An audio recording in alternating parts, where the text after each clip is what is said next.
Bueno, para mí es siempre gran placer compartir con todos ustedes. Yo soy dominicana, así como todos ustedes, pero pues yo emprendí otra ruta, ¿no? Y aquí me decidí entrenar en Estados Unidos porque cuando yo decidí ser neuróloga vascular, justo antes de terminar la universidad, pues en mi país no existía. O sea, no tenía ni siquiera alguien que poder preguntarle, bueno, yo quiero hacer esto, pues ¿cómo lo hago? Entonces tenía que irme, o me iba después del entrenamiento o me iba antes. Pues yo tomé la decisión, la más fácil, yo me voy antes, menos complicaciones, y siempre pensé volver a mi país para poder brindar pues lo que he aprendido a través de los años. Quiero decir que la neurología vascular, porque todos están aquí para escuchar de neurología vascular y aprender, yo incluida, ¿no? Es un área de la neurología que ha cambiado drásticamente en los últimos 10 años. La neurología vascular que yo aprendí en mi entrenamiento no es la neurología vascular que yo practico hoy. Y estoy segura que en 5 años va a ser la misma historia. Entonces yo voy a tratar de enseñarles lo que hoy se está haciendo, pero no les garantizo que eso es lo que se va a hacer en los próximos 5 años, porque es un área de neurología que se mueve muy rápido. Entonces está en nosotros y pues en nuestra sociedad mantenernos siempre a la vanguardia, ¿no? Porque este es un área que avanza muy rápido. Entonces, muchísimas gracias por la oportunidad.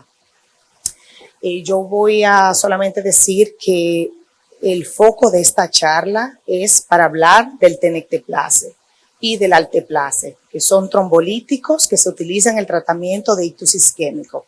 Pero quiero decir que la terapia combinada con trombolíticos endovenosos y trombectomía mecánica es la terapia estándar de cuidado en pacientes que tienen LVO, oclusión de vaso grande. Solamente para que estemos claros, porque hay muchas indicaciones para trombolíticos, pero también hay muchas indicaciones para trombectomía mecánica. Entonces, en esta charla solamente me voy a enfocar en la trombolisis, específicamente el TNK. Y el tipo de charla que van a escuchar es un tipo de charla que va a revisar toda la literatura publicada hasta el día de hoy sobre los trombolíticos, especialmente el tenecteplase.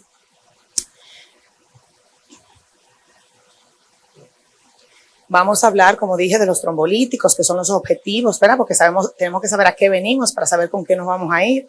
Entonces, vamos a hablar del RTPA, del tenecteplase, vamos a hablar de las guías terapéuticas y las recomendaciones, vamos a hablar de las complicaciones, que también tenemos que conocerlas, porque vamos a tratar pacientes, ¿verdad? Todos y cada uno de nosotros. Vamos a hablar de la evidencia, la medicina de la evidencia, ¿verdad que sí?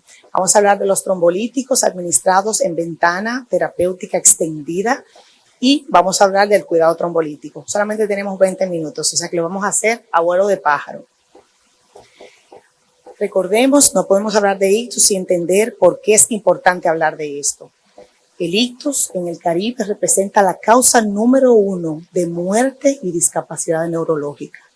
O sea, por eso estamos haciendo jornadas como esta. En nuestra República Dominicana, el ictus en el año 1990 era la causa número 6 de muerte.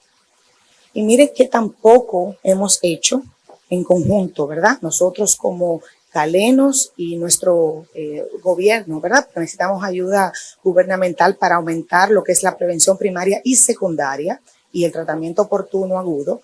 Hemos incrementado la incidencia y prevalencia de ictus a la tercera causa de muerte por todas las muertes en nuestro país. O sea, lo que le quiero decir con esto es que tenemos mucho trabajo que hacer y cada uno de ustedes que están aquí hoy son parte de ese cambio. Entonces, por esto es que tenemos que trabajar. Sabemos que la piedra angular del tratamiento, como mencioné anteriormente, se trata de dos: la terapia trombolítica endovenosa y la trombectomía mecánica.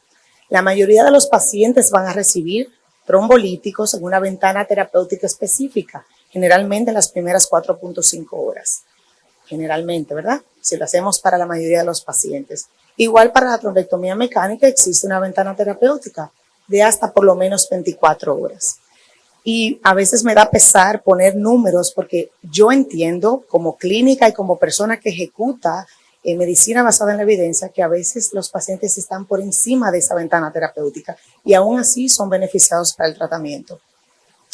Una de cada 6 personas padecerá de ictus en el transcurso de su vida, o sea que cada uno de nosotros va a experimentar eso de una forma o de otra.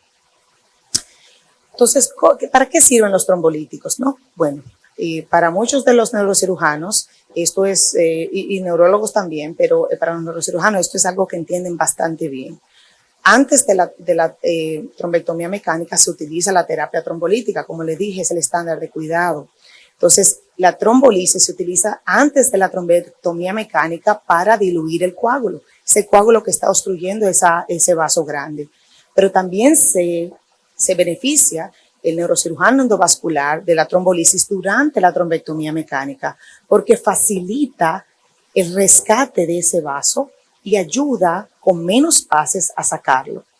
Después de la trombectomía mecánica, pues lo que va a hacer la trombolisis cuando ya está administrada, va a diluir ese coágulo que se fragmenta, que siempre se fragmentan los coágulos al sacarlo. Algunos se quedan proximales, pero otros se quedan distales, como pueden ver en esta gráfica. Entonces, para eso es que se utilizan los trombolíticos. Voy a presentar un solo caso esta mañana, por cuestiones de tiempo, pero me parece que va a ilustrar muchos de los ejemplos que ustedes ven en su práctica diaria. Esta es una femenina de 86 años que llegó a mi hospital porque tenía enfermedad renal crónica, tenía fibrilación auricular, estaba en warfarina. La paciente se presentó con debilidad con hemiparesia izquierda y desviación de la mirada hacia la derecha. Cuando vimos esa historia, esa fue una prenotificación por el sistema 911. Esperamos a ese paciente afuera de la emergencia. Así hicimos un triaje rápido junto con el emergenciólogo. Le aplicamos la escala de NIS. La última vez que esa paciente fue vista normal fue 10 minutos antes de la entrada a nuestra emergencia. O sea que es una paciente que está en ventana terapéutica, como ya hablamos, y tuvo una escala de NIS de 19, lo que quiere decir que esa paciente tiene un ictus severo, ya solamente por el examen físico. Esa paciente, obviamente, el gol es llevarle inmediatamente a la sala de tomografía para realizarle una tomografía. El estándar de cuidado en países desarrollados y también en Latinoamérica es la administración de una tomografía computarizada junto con un angiotac. Entiendo que por razones de recursos, pues a veces tenemos que decidir cuál es el estudio prioritario, y para la administración de trombolisis en realidad solo necesitamos una tomografía axial computarizada sin contraste. Entonces eso es lo primero, ese es el gol, ese es el ideal, ¿no? Entonces vamos detrás de eso y llevamos al paciente, en este caso la paciente tiene una escala de Aspects de 10, o sea es una tomografía sin cambios de isquemia temprana, y por supuesto es una paciente que al aplicarle los criterios de inclusión y exclusión es elegible. En este caso yo le administré RTPA porque era el trombolítico de elección en mi hospital en ese entonces, pero la paciente estaba en warfarina. Esos pacientes obligatoriamente tenemos que esperar las pruebas, los tiempos de coagulación antes de poderlos trombolizar. En este caso y en ese tiempo, esa prueba duraba 17 minutos en volver para atrás. Entonces ese paciente tuvo un retraso en la administración del trombolítico de aproximadamente 17 minutos por el asunto de que estaba en warfarina. Cuando vino para atrás, el INR estaba en 1.5, casi en el threshold para no trombolizarla, porque sabemos que para trombolizar a un paciente tenemos que tener un INR menos de 1.6. Entonces, una paciente de 86 años con una escala severa que tiene lo más probable oclusión de vaso grande, ventana terapéutica de trombolíticos, hay que trombolizarla hasta que se demuestre lo contrario. Entonces, eso fue lo que hicimos. La paciente es elegible, la trombolizamos, pero son muchas las preguntas. Recuerden, los códigos ictus, como se corren, son muchas las preguntas que tenemos. Muchas veces acá en Dominicana no se prenotifica del paciente. En algunos casos sí, sobre todo si el paciente fue visto en un hospital público y se transfiere a una clínica privada, ya tenemos una idea de lo que tiene el paciente y cómo se presenta, pero en otros casos no. En países del primer mundo nos beneficiamos de la prenotificación porque ya tenemos por lo menos la edad de la paciente, si es femenina o masculina, y por lo menos el déficit motor grueso. Entonces, a veces uno tiene más preguntas que respuestas, pero el tiempo sigue corriendo. Entonces, tenemos también, para garantizar calidad a nuestros pacientes, tenemos que ser bien conscientes del tiempo, porque es una enfermedad que es sensible al tiempo. Entonces, debemos actuar súper rápido. pero es muy poco lo que tenemos que saber en ese poquito tiempo. Tenemos que tener una historia básica del paciente. Tenemos que saber cuándo el paciente fue visto normal la última vez. Tenemos que entender la escala de NIS, porque eso es lo que nos va a decir la discapacidad de ese paciente al entrar al hospital o a la clínica. Tenemos que tener, inmediatamente llega el paciente, los signos vitales. Eso es lo primero que debe ocurrir, junto con la glicemia capilar. Es lo único que se necesita. En nuestra paciente tuvimos que esperar por el INR porque la paciente estaba en warfarina, o sea que eso sería algo de esperar en pacientes en ese tipo de anticoagulantes. Pero de lo contrario, inmediatamente a la tomografía, se realiza una tomografía axial sin contraste con angiotac. Ese es el estándar de cuidado de los pacientes con ictus. Puede ser un ataque isquémico transitorio, puede ser un paciente que se está recuperando entrando al hospital, pero ese es el estándar americano y europeo de cuidado de los pacientes con ictus. Entonces, ese paciente, la idea es que vaya inmediatamente a la terapia de reperfusión. Como dije, 2 brazos, trombolíticos y trombectomía mecánica, en aquellos pacientes que se sospeche oclusión de vaso grande. Entonces, ya saben lo que tienen que saber, no es mucho, pero en ese poquito tiempo, 1, 3 minutos no más, todo eso tiene que estar ya en las manos de ustedes para poder entender si el paciente es candidato a trombolisis o no. Entonces, el código ictus se trata de eso, alertar al team, al equipo especializado, en que hay un paciente en ruta o que hay un paciente en el hospital o en la clínica o que viene de camino que necesita algún tipo de terapia de reperfusión. No todos los pacientes van a ser reperfundidos y no por eso tampoco vamos a dejar de activar el código ictus. En cada clínica o hospital, y ese es el ideal, eso es lo que debemos luchar para todos tener, debe existir un código ictus que se maneje 24/7, porque de esa forma vamos a capturar la mayoría de pacientes, ¿verdad? Para poder seleccionar los que vamos a tratar versus los que no vamos a tratar, pero todavía vamos a admitir en el servicio de neurología o de medicina interna, viéndolo el neurólogo. Entonces, eso es más o menos lo que espera el cuidado americano, ¿verdad? Que es el estándar, el ideal, el que todos perseguimos, aunque estemos acá, porque modifiquemos un protocolo no significa que el estándar de cuidado haya cambiado. Entonces, siempre recalcar eso. Y la tomografía, inmediatamente la tomografía resulta sin hemorragia. El paciente, si es candidato a trombolisis, hay que trombolizarlo. Si le hiciste la tomografía, el angiotac antes, junto con la tomografía, pues ahí mismo lo evalúas y determinas si el paciente tiene una oclusión de vaso grande o no. Si tiene una oclusión de vaso grande, en algunos casos, y eso está a preferencia de cada tratante, pueden realizar imágenes de perfusión. En mi entender, eso no se necesita, al menos que realmente no tengamos un buen examen o una buena imagen. Pero eso lo dejo a cada quien, ¿verdad? En su centro, porque eso es para discutir con los expertos de cada centro. Pero esos pacientes deben ir invariablemente a la sala de hemodinamia. Esos pacientes tienen que ser recanalizados, porque recuerden que no solamente es el estándar de cuidado y es la mejor evidencia, y estas son lo que ven siempre que va a salir en los slides que presento, va a ser lo que es el estándar de la Sociedad Americana del Corazón y la Sociedad Americana del Ictus. Entonces es el nivel 1A, que es el mejor nivel de evidencia que existe. O sea, que es irrebatible. Sabemos que no solamente tenemos que tratar a aquellos que son candidatos a trombectomía, pero también a trombolisis, como les dije que me voy a enfocar en esta charla. Y la trombolisis ha estado disponible por muchos años, desde los años 50, y esta es la primera publicación que encontré en la literatura del primer trombolítico utilizado en isquemia cerebral. Está disponible, pero no fue hasta el año 1996, con la aprobación del RTPA, que se usó de forma rutinaria, por lo menos en Estados Unidos, para pacientes con ictus isquémico. En Europa tomó un poquito más de tiempo, como todos ustedes saben, porque los estándares de calidad tienen otro tipo de regulaciones, entonces varía de país a país. Pero ya sabemos que es utilizado en todas partes del mundo.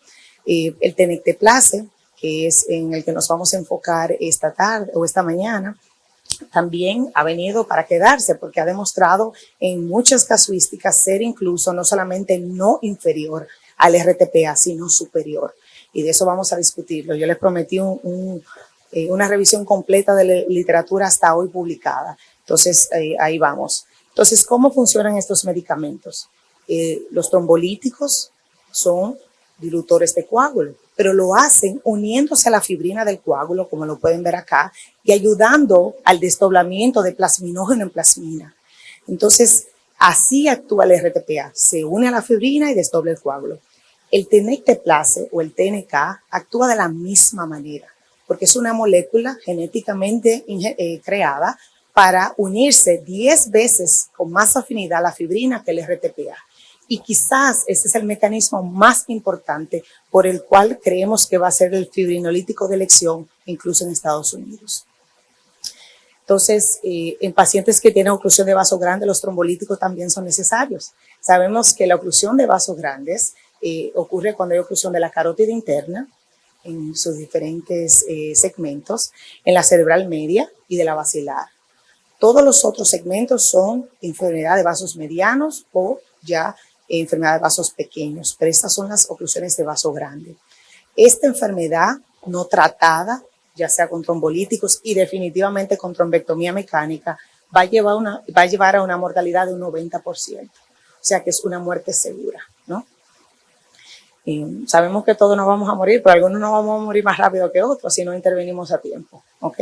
Entonces, volviendo a la paciente anterior, la femenina de 86 años con historia renal crónica y fibrilación auricular, la llevamos, le dimos el trombolítico, la paciente tuvo cierta recuperación inmediata, pero yo nunca espero esa recuperación inmediata porque, como sabemos, el resultado se ve hasta los 3 meses.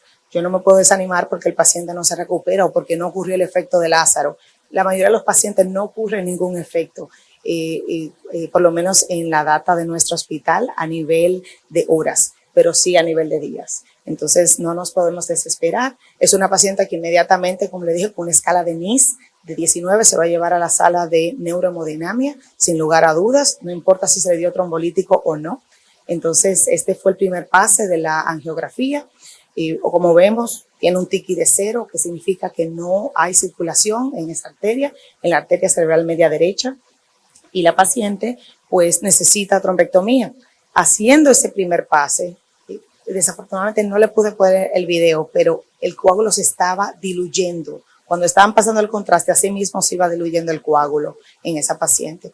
Esto es una paciente que tratamos de hacerle la trombectomía mecánica, pero en el primer pase, o no pase, en el primer round de contraste, el coágulo se diluyó, porque sí ocurre, y esto entonces niega el uso de trombectomía mecánica, lo cual dirían, bueno, pero ese es el objetivo, pero recuerden que los tratamientos tienen que ser costo efectivos, no podemos querer hacer las cosas solo por hacerlas, sino que también tenemos que demostrar que el costo es bajo con la mejor efectividad. Entonces, en este momento, pues aquí todos levantamos las manos con las mejores intenciones de tratar al paciente. Yo me encontraba justo en la ventana donde podemos ver todos los pacientes, el neurointervencionista levantó la mano y dijo, Rina, aquí no hay nada que hacer. De acuerdo, sacamos a ese paciente y se va a la unidad de neurointensivo. Es una paciente que recanalizó completamente en cuestión de minutos, porque como les dije, en el primer run ya la paciente había recanalizado. Entonces, esos pacientes que reciben RTPA tienen que ser monitoreados de forma directa. Son pacientes que van a la unidad de cuidados intensivos. Si tenemos unidad de intensivo neurológico, pues para allá van. Si no, van a la unidad de el ICU médico. Entonces, la dosis del TPA se administra 0.9 miligramos por kilo. La dosis máxima es de 90 miligramos.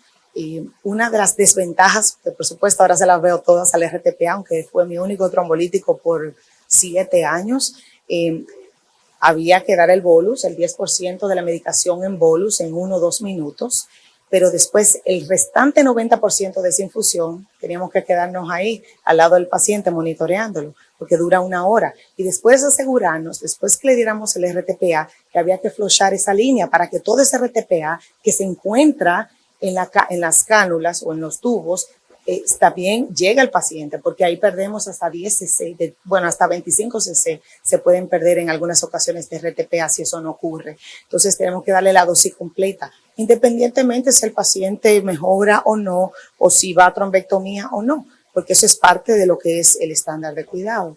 Esos pacientes tienen que tener un monitoreo de la tensión arterial constante. Las primeras 8 horas son cruciales dentro de esas primeras 24 horas.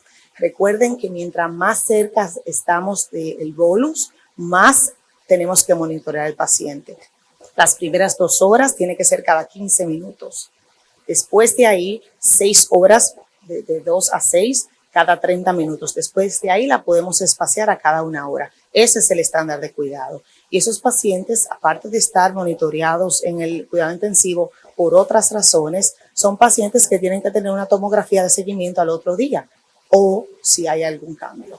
Porque si hay algún cambio hay que hacerla antes de las 24 horas. Pero como quiera hay que hacerla de las 24 horas. O sea que no podemos tampoco, porque hicimos ya 2 tomografías, porque la paciente se quejó de dolor de cabeza o porque la paciente se le profundizó la hemiplegia, no podemos decir, bueno, ya le hicimos la tomografía, hay que hacerle una de seguimiento a las 24 horas. Entonces, cuando hacemos este tipo de tratamientos, nos sentimos fabulosos, creemos que reinventamos la rueda, porque, señores, nosotros hacemos los milagros ocurrir cada día, porque estos son tratamientos que son relativamente nuevos. Muchos de nosotros nos entrenamos sin ver el efecto de ese tratamiento y no hasta que vemos el efecto que entendemos la magnitud y el impacto en la vida de los pacientes. Entonces siempre quiero recordarles para aquellos que no pueden ver el impacto todos los días, el impacto existe y el impacto es, cambia vidas, ¿no? Entonces, en nuestra paciente, por supuesto, le hicimos una tomografía de contraste a las 24 horas. La paciente tuvo un mejoramiento absoluto de su clínica. La escala de NIS pasó de 19 a 2. Y el número 2 se le otorgó porque tenía un poco de disartria, una disartria leve y una desviación de la comisura labial leve. Pero eso es una paciente de 86 años que dejada evolucionar de forma natural, pues fácilmente no sale del hospital porque se hubiera puesto en cuidado de confort, como le dicen en Estados Unidos el comfort care. Esta es una paciente, cuando le hicimos la tomografía nos encontramos la gran sorpresa. Tenía un hematoma intraparenquimatoso en el área del infarto. Y cuando le hicimos el angiograma vimos que tenía un TICI de 3, pero había una pequeña área que ya lo podía ver en el angiograma, que se veía que era la isquemia cerebral. Pero obviamente no es hasta que hacemos la tomografía, que es donde se puede ver que, aunque aquí está cubierta de sangre, que la paciente se infartó en esa área, a pesar de haber llegado en los primeros 10 minutos y tratada en los primeros 30 minutos. Entonces la tomografía enseñó lo mismo. Lo que le quiero decir es que a veces las imágenes se ven horribles y esa paciente tenía un poco de la desviación de la línea media, entre otras cosas, pero su clínica estaba excelente, entonces la imagen no macha al paciente, entonces hay que monitorear a esos pacientes. La tuve que dejar en cuidado intensivo, yo generalmente la bajo al piso en 24 horas exactas. Desde que veo la tomografía, si no hay sangrado, baja al piso a la unidad de ictus, donde pues ahí nos encargamos de la paciente hasta la de alta. Pero en este caso, como tenía desviación de la línea media, la dejé en el cuidado intensivo por 2 días más. No revertí el RTPA en ese punto porque ya no era necesario, ya habían pasado 24 horas y no creo que si le hubiera hecho la tomografía antes, sin clínica, lo hubiera revertido de todas maneras. Hay muchos factores por los que los pacientes sangran. La data indica, y esto es data del Wake Up Stroke Trial, que es un estudio en el cual se administró RTPA y por encima de las 4.5 horas, de 4.5 horas a 9 horas, se utilizó una resonancia magnética para ver el núcleo del infarto, el core stroke, y también si el paciente ya tenía cambios en flare. Entonces, lo que aprendimos de esta data cuando se miró retrospectivamente de este estudio es que los pacientes van a sangrar, le den o no trombolíticos, porque es parte de la evolución natural del ictus. Ahora, hay factores predictivos que te indican que hay pacientes que van a sangrar más de lo normal. Y esos son pacientes añosos, el caso de nuestra paciente, pacientes con fibrilación auricular, de nuevo, otro punto para nuestra paciente, pacientes diabéticos, ¿okay? Pacientes también renales, aunque no está en toda la literatura de forma homogénea, pero también lo vemos en nuestra experiencia por diferentes razones. Y pacientes que se presentan a nuestro hospital ya con una escala de NIS elevada o que tienen cambios tomográficos de isquemia cerebral. Esos son pacientes que naturalmente van a sangrar, no importa qué. Entonces, imagínense que a eso ustedes le agreguen la terapia trombolítica. Obviamente, eso es parte de eso. Los pacientes en el Wake Up Stroke Trial, de nuevo, ventana terapéutica extendida, sangraron sin TPA también. La mayoría de los sangrados que ocurrieron de forma catastrófica pasaron, como pueden ver acá, en pacientes que recibieron RTPA. Recuerden que hay dos tipos de transformaciones hemorrágicas, la petequial, petechial hemorrhage, y el hematoma intraparenquimatoso. En los que se vio más mortalidad que fue significativa fueron los pacientes que tenían un hematoma intraparenquimatoso, o sea, no muy desasociado de la paciente que tuvimos. Aunque nuestra paciente no hubo mortalidad relacionada con ictus, son los pacientes que son más propensos a morir, aquellos que ocurre una hemorragia intraparenquimatosa. Entonces, para la trombolisis solamente necesitamos una tomografía axial computarizada sin contraste. Sabemos que el RTP actúa, en el caso de nuestra paciente, pues actuó, pero no ocurre en la mayoría de los LVO. La mayoría de los LVO hay que hacerle trombectomía mecánica también, o sea, terapia combinada. Pero lo que pasa es que hay trombolíticos, por ejemplo, que es lo que me llevó a mí a cambiar de RTPA a tenecteplase, es que no todos los trombos son iguales y no todos los pacientes son iguales. Entonces tenemos muchas variables y no todas las podemos controlar. Y no sabemos cómo yo sé si un trombo fue producido a nivel cardíaco versus a un trombo que fue producido a nivel intracraniano si ni siquiera tengo histopatología. Y incluso con la histopatología, la data indica que aunque le hagamos la histopatología, ni siquiera eso nos ayuda a predecir cómo el paciente va a responder. Pero el RTPA se une a la fibrina del coágulo.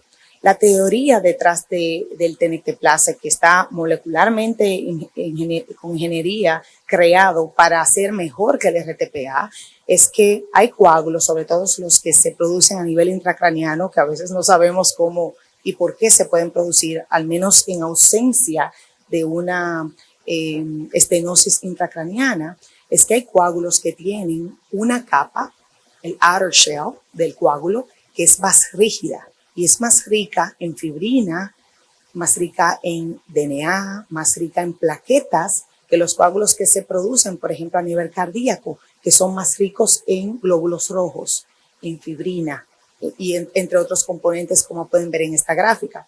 Entonces, si creamos medicamentos trombolíticos que sean mucho más afines a la fibrina, que sean mucho más afines, por ejemplo, al DNA y a las plaquetas, son trombolíticos que van a estar, vamos a decir, van a mejorar la trombolisis, ¿verdad? Y eso está en investigación. Ya hay trombolíticos a nivel de laboratorio que lo están creando, que, por ejemplo, desdoblen el DNA del coágulo. Entonces, se estipula que si podemos hacer eso, vamos a tener más efectividad en la trombolisis. Pero hasta ahora, el que tenemos, que es el TNK, que creemos que es superior, en nuestra experiencia, que el RTPA es 10 veces más específico para la fibrina, por tanto va a ayudar más a la desdoblación de esa capa externa del coágulo que de otra forma no se puede desdoblar. Entonces ese es el new kid on the block, ¿verdad? El tenecteplase.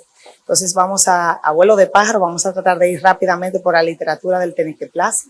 Es una sola dosis, se administra en un bolus de 0.25 miligramos por kilo. Hay diferentes dosis, como vamos a conocer en un minuto, pero la dosis recomendada a nivel, vamos a decir, local, porque voy a hablar de las guías terapéuticas también, es de 0.25 miligramos por kilo.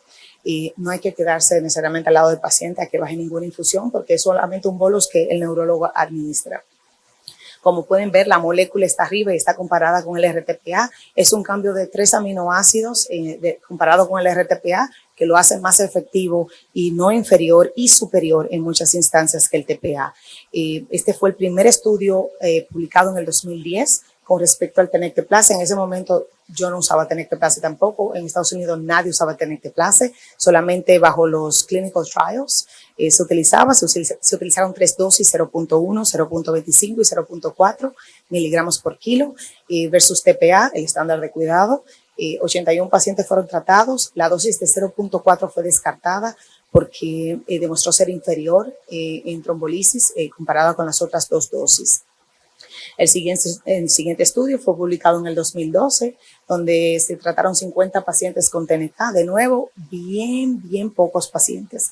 Se utilizó dosis de 0.1 versus 0.25 versus TPA, el estándar de cuidado.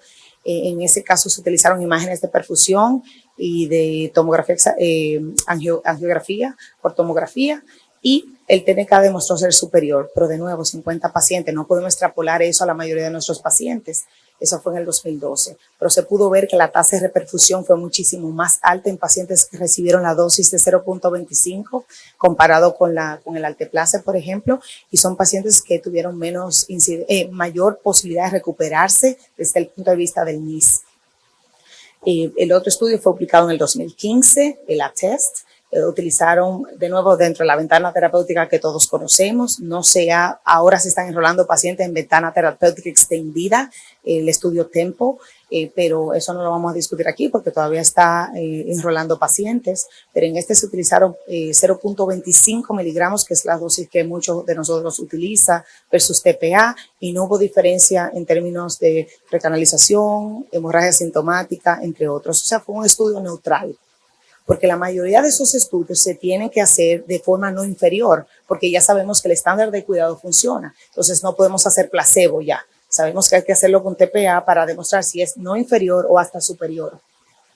Entonces el NORTEST fue el estudio que de verdad cambió el panorama del TNK. Este NORTEST fue publicado en el 2017. Como ustedes saben, son años de enrolamiento de pacientes porque son drogas que comienzan nuevas, no todo el mundo se puede enrolar, pero cuando se enrolan se hace de forma randomizada. Entonces, este es estudio fase 3, o sea, ya era más para saber si funciona y cómo lo hace. 4.5 horas, se usó la dosis de 0.4 miligramos por kilo versus TPA. O sea, ya ustedes ven, todos los estudios usan diferentes dosis, entonces, ¿cuál dosis vamos a utilizar, verdad? Pero en el NORTEST se trataron 549 pacientes, o sea, una población muchísimo más grande. Entonces, no hubo diferencia en la escala de ranking modificada a los 3 meses, o sea, no es inferior, es un estudio positivo para el TNK, y no hubo diferencia en la incidencia de hemorragia intracerebral. Primer estudio de gran magnitud que es positivo para el TNK. El EXTEND-IA-TNK es otro estudio que es un landmark para TNK. En este estudio se trataron 101 pacientes, pero estos pacientes utilizaron otra dosis, 0.25 miligramos por kilo versus TPA. En estos pacientes hubo una mejoría significativa en la escala de ranking modificada y a los 3 meses, por supuesto, porque ustedes saben que la escala de ranking se hace a la de alta, pero la que importa es a los 90 días, porque ya sabemos que el paciente tuvo el resultado que esperábamos, y la mayoría de los pacientes fueron mejor recanalizados con TNK que con TPA. Entonces, estos dos estudios en conjunto dieron la señal para muchos de nosotros de que TNK era la droga para usarse. Pero por supuesto se necesita mucha data, porque la Sociedad Americana del Corazón en ese mismo año, me recuerdo como ahora porque estaba en el International Stroke Conference, decían todavía no podemos endosar el TNK porque no hay suficiente data, no hay suficientes pacientes tratados. Entonces hay que entender de dónde viene la data también. Entonces no significa que no sepamos que funciona, sino que a veces necesitamos data para podernos convencer. El EXTEND, ya van a ver y van a aprender bien pronto que estos estudios tienen parte 1, parte 2, parte 3, A y B. O sea, es bien confuso, pero yo se la tengo aquí bien resumida para que la tengan para ustedes. Puedo compartir este lecture al final del día. Pero viene de nuevo el EXTEND IA-TNK parte 2. Entonces, en este se tratan, si funciona a dosis de 0.25, que fue lo que trató la parte 1, vamos a hacerlo con las dos dosis, 0.25 y 0.4, a ver si vemos lo mismo. Trataron 150 pacientes y en estos pacientes no hubo diferencia en la incidencia de hemorragias intracerebrales o en la escala de ranking, y no hubo diferencia tampoco si uno reperfundió más que otro. Entonces, es un estudio neutral para ambas dosis, o sea, no se pudo decir, bueno, vamos a descartar esta dosis porque no funciona. No se pudo decir eso en este estudio. Pero viene entonces un estudio chino bien interesante, porque este fue un TNK creado en China, o sea, es el TNK que usan en China. Las dosis son diferentes a las americanas y a las europeas. Es 0.1, 0.25, que es la que usamos, y 0.32. Pero la dosis máxima que ellos utilizaron en este estudio fue 40 miligramos. En las guías americanas y europeas es 0.25.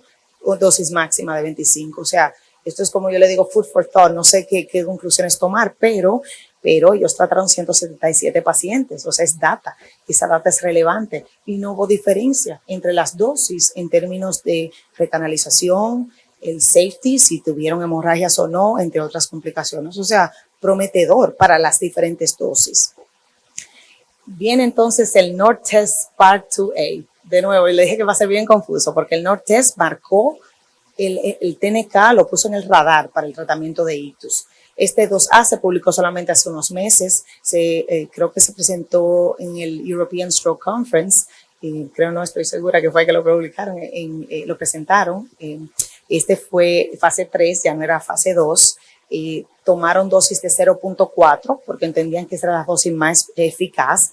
Hay un parte 2B que trata dosis de 0.25, pero ese todavía no tenemos la data, siguen enrolando pacientes, o sea que ya tenemos los resultados en poco tiempo. Yo creo que a finales de este año ya sabemos si la dosis de 0.25 es la correcta, por lo menos en escala en volumen de pacientes tratados, pero en este estudio trataron pacientes con dosis de 0.4 versus TPA, el estándar de cuidado.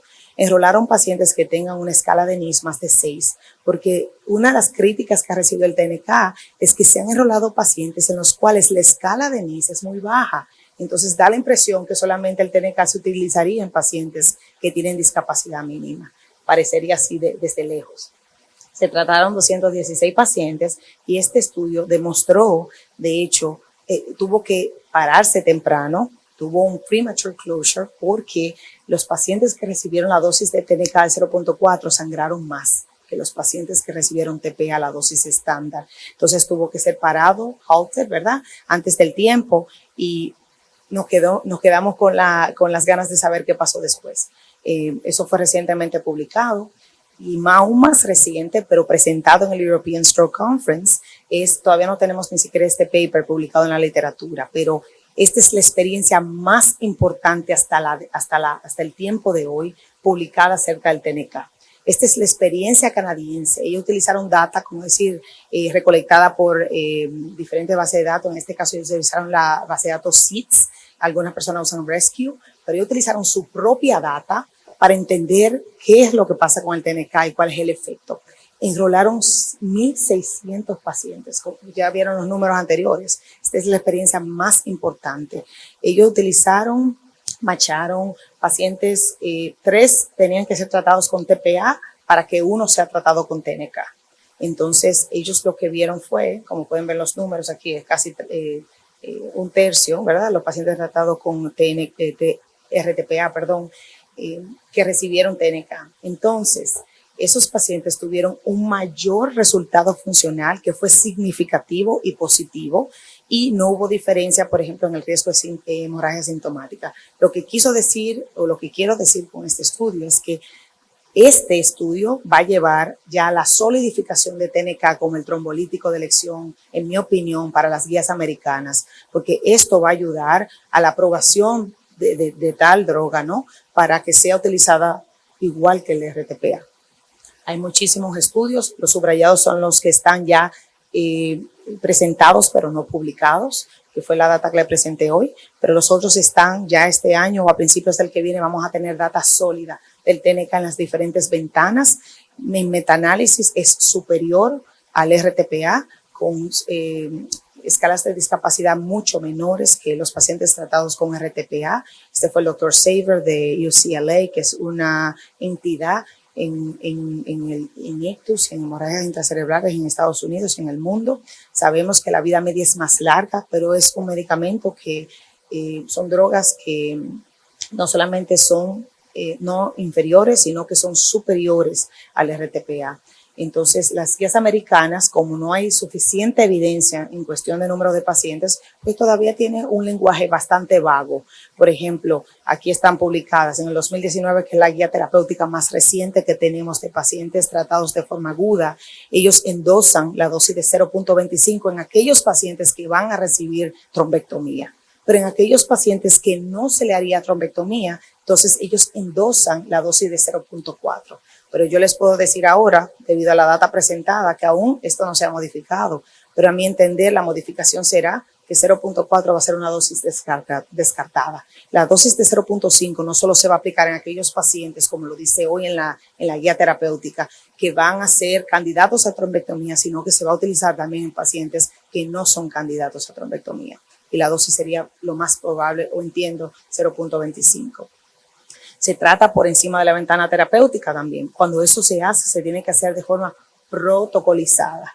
No podemos crear la rueda nosotros. La rueda está creada para nosotros. Nosotros vamos a recrear la rueda, pero no la podemos crear nosotros. Estos protocolos tienen que estar adheridos a los protocolos del Wake Up Stroke, que es el primer estudio que estoy presentando, y del Extend TPA. O sea, no podemos hacer, si vamos a utilizar TNK, o mejor dicho, TPA, porque no hay estudios todavía publicados de TNK en ventana extendida, tenemos que hacerlo bajo los criterios de uno de estos dos estudios. Los presento aquí solamente para que sepan que hay ventajas, y son ventajas que son significativas para los pacientes. Si se hace y se puede hacer, van a ayudar a muchos pacientes que llegan 5 horas más tarde, que nos pasa muchísimo. 5 horas más tarde se pueden tratar, pero si se tratan hay que adherirse a estos protocolos. Y obviamente está en las guías americanas, pero la evidencia todavía no es tan robusta. Pero sí, muchos hospitales americanos ya han adquirido esa modalidad en pacientes hasta 9 horas. Entonces, en el año 2020, ustedes saben que no pasó de todo, de todo. Ha habido mucha incertidumbre con lo del COVID, muchas muertes. Todavía vivimos en el COVID, ¿no? Pasamos de lucir espectaculares a vernos como ya ustedes saben. Entonces, todavía nos vemos así, ¿no? Así que tenemos que ir a trabajar. Pero en el 2020 también se publicó data importante de qué se hace si la trombectomía mecánica es tan efectiva. Entonces, ¿para qué vamos a utilizar trombolíticos en los pacientes que van a trombectomía mecánica? La respuesta está en este metaanálisis. Solamente para hacer un resumen, son 6 estudios. Los 6 se publicaron casi uno detrás del otro, porque esa era la interrogante. Si tenemos tan buenos cirujanos endovasculares, neurólogos endovasculares, ¿para qué necesitamos el neurólogo que administre trombolisis? Porque a mi entender, si la data dice eso, pues eso es lo que yo tengo que hacer como neuróloga, no intervencionalista. Pero la data dice exactamente lo contrario. Después, el primero que se publicó fue el estudio DIRECT-MT, que fue un estudio chino que puso a cuestionarnos a muchos de nosotros si la trombectomía mecánica era de hecho mejor que la administración conjunta de trombolisis y trombectomía mecánica en ciertos pacientes. Pero desafortunadamente los siguientes estudios que se publicaron, primero algunos tenían algunas dudas estadísticas. Los criterios que utilizaron para demostrar inferioridad no son los estándares mundiales, entonces comenzó a crear dudas. Es específicamente el DEFT, que está aquí, pero este es el metaanálisis de todos. Lo que le quiero mostrar es que si cruza la línea media, sabemos que los resultados no son tan convincentes.